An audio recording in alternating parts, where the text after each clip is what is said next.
La fin du temps des encyclopédistes.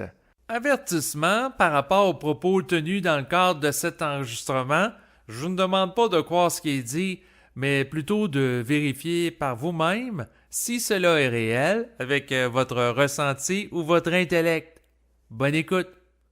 Autrefois, il y avait des gens qui cherchaient à accumuler l'ensemble des connaissances terrestres. Donc, ils ont rédigé des encyclopédies, qui sont des livres qui visent à faire la synthèse des connaissances qui existent au sein de l'humanité.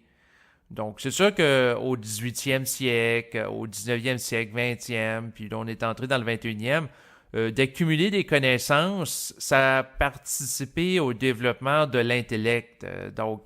Autrement dit, l'intellect, en ayant accès à de l'information, ça a favorisé le développement de réflexions de plus en plus sophistiquées, de formes qui sont le résultat de synthèse de d'autres formes qui existent, ce qui fait que ça permet un raffinement de la forme. Donc, l'esprit des encyclopédistes a eu son utilité parce que cet esprit a permis d'accumuler beaucoup d'informations, d'en faire un traitement intelligent, de l'organiser, et ça a permis un développement de l'humanité. Donc, les gens qui autrefois étaient très instables au niveau émotionnel, qui ont pu accès à de la structuration de la connaissance et qui ont pu développer la science qu'on connaît à l'époque actuelle, qui a connu un essor considérable, tout ça, en relation avec la démarche des encyclopédistes, ça a été extrêmement intéressant. Par contre, cette démarche-là a ses limites et elle doit prendre fin parce qu'à mesure qu'il y a la multiplication de formes en lien avec des découvertes qui se multiplient, qui sont exponentielles au fil du temps, ça fait en sorte qu'un cerveau humain ne peut pas tout mémoriser ces informations-là et les entreposer. Et c'est sûr que le désir d'accumuler de l'information, comme on peut en accumuler par exemple sur un disque dur, c'est quelque chose qui au niveau de l'esprit est une perte de temps parce que la fonction de l'être humain, fondamentalement, ce n'est pas d'accumuler de l'information, c'est d'être capable de traiter avec l'information par canalisation. Donc, autrement dit, quelqu'un qui passerait son temps à lire des livres ou à aller mémoriser de l'information auquel il a accès sur Internet, bien, s'il passe juste son temps à faire ça, il n'est pas en émission créative. Et qu'est-ce qu'il fait? Il collectionne les formes. Comme certains, par exemple, vont collectionner des timbres. Et en collectionnant les formes, ça ne lui permet pas d'entrer dans son identité créative parce que les formes sont à l'extérieur de lui.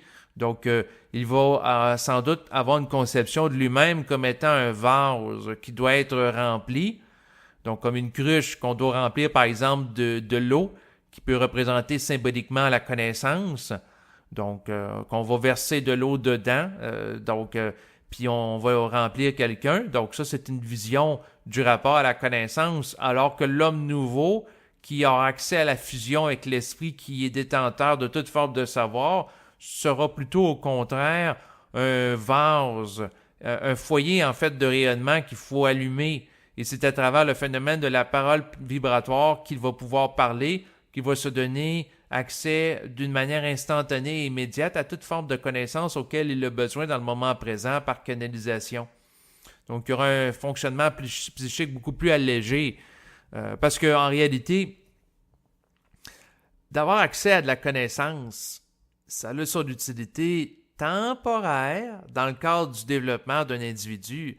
Donc, c'est sûr que, par exemple, d'avoir accès à de la connaissance pour être capable de conduire un véhicule automobile ou connaître les rudiments par rapport à conduire, que ce soit un vélo, une motocyclette, et ainsi de suite, ça a son utilité.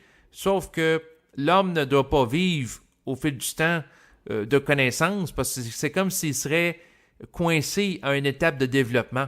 Donc, c'est comme si on le garderait plafonné et saturé à une étape. Donc, quelqu'un développe son corps émotionnel, ensuite il développe le corps intellectuel où il va s'intéresser à la connaissance, l'organisation, la structuration. Et par la suite, l'être humain, normalement, doit développer son corps causal, c'est-à-dire sa conscience d'esprit, et constituer son double, c'est-à-dire développer une individualité qui lui permet de se construire une structure d'énergie qui est en relation avec l'absorption de la descente de l'énergie de l'esprit.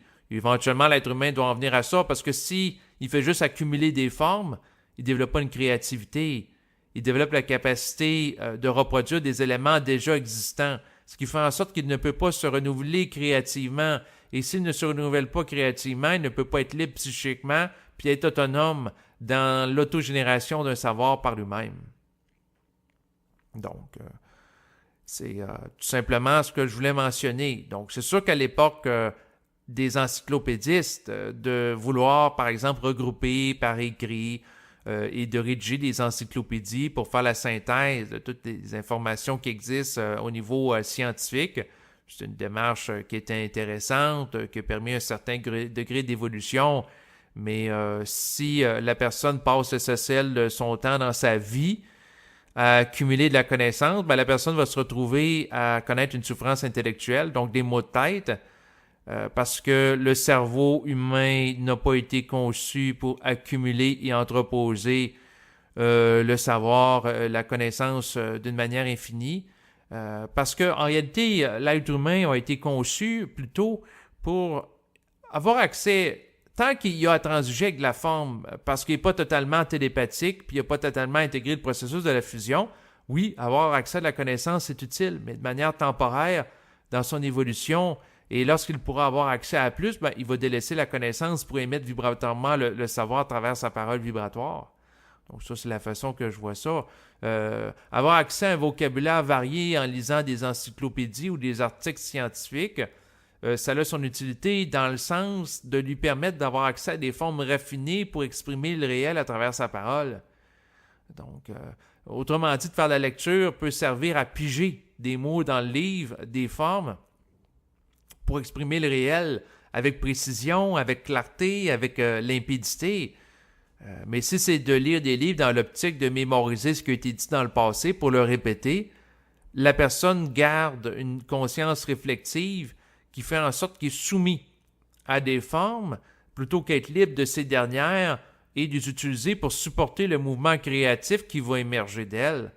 Donc, autrement dit, les hommes nouveaux et femmes nouvelles qui auront une conscience immédiate du savoir en lien avec leur connexion psychique avec l'esprit ne traiteront plus à travers le désir subjectif d'accumuler des mémoires et accumuler des formes parce qu'ils vont avoir accès à toute information dont ils ont besoin dans l'instantanéité du moment présent à travers une canalisation vibratoire qui est le produit de la fusion.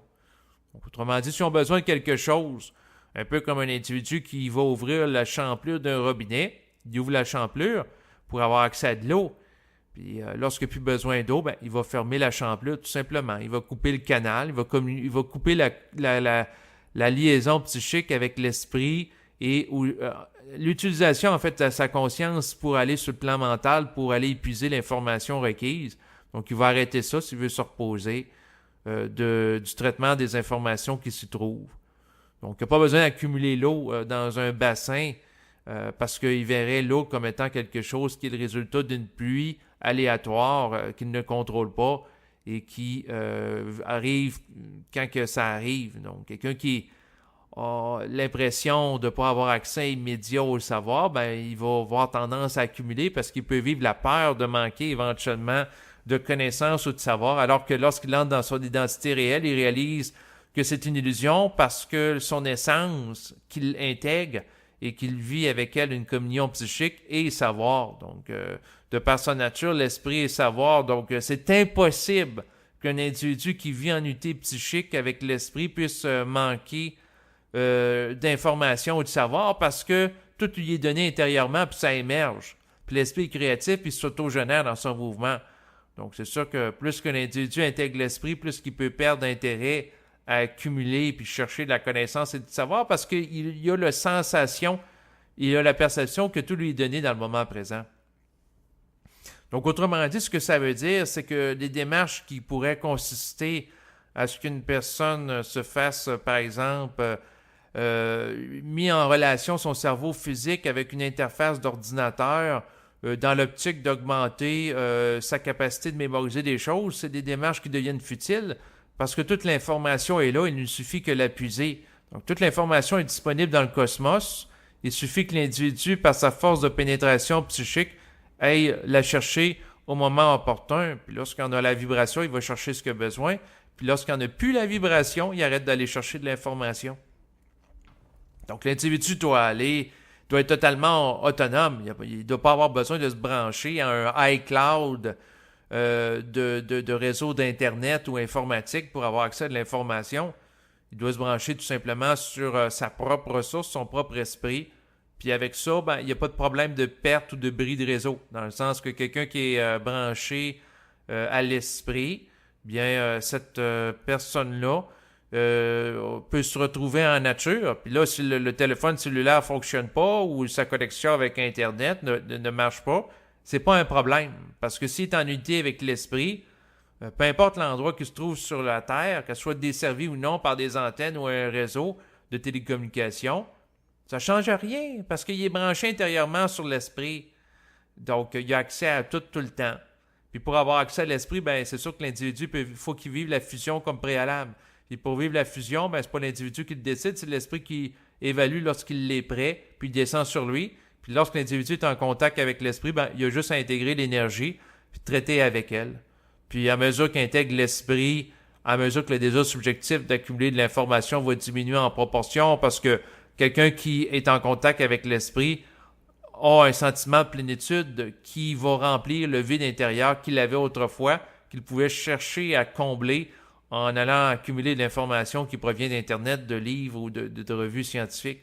Donc, plus qu'on est plein d'un savoir, moins on a besoin d'aller puiser à l'extérieur pour compenser un manque intérieur. Donc, c'est tout simplement ça, le processus d'évolution de conscience qui va faire en sorte que l'être humain de demain ne sera pas un encyclopédiste, mais ça va être plutôt quelqu'un qui va utiliser sa parole créativement pour manifester ce qu'il a besoin de manifester.